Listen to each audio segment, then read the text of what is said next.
Yes, hello mga ka-Lifes Moms. Ayan, naatasan ulit ang inyong lingkod. Ang hirap pala ng ganitong kalagayan, no?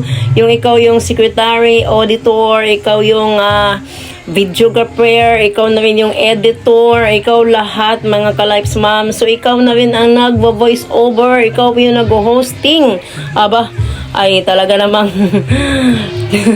ito na talaga ang reality, no mga ka-Lifes. Kailangan natin pasukin na ang lahat ng ating mga skills, kahit anong skills pa yan, bahala na mga ka-Lifes Ma'am. So ito na nga, itong bahay na to mga ka-Lifes ay naisingit lang po namin bago magbagong taon.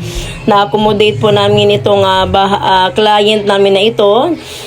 Ang bahay daw po na ito ay nakuha po nila sa bangko, no? So, madami pa pong need na palitan, repairin, ayan po.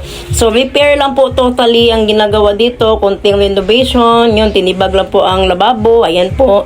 Babaguhin po yung lababo na yan, and then, CR, taas baba, baguhin ng mga tiles, lahat, ayun.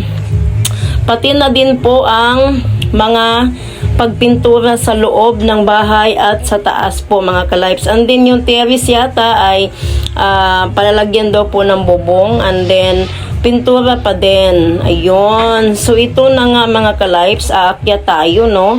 Ayan, samahan nyo ako mga ka-Lifes. Ayan, ang isa pang nilalang na talaga namang ubod ng sipag. So ito na nga mga ka-Lifes. Thank you. Enjoy watching.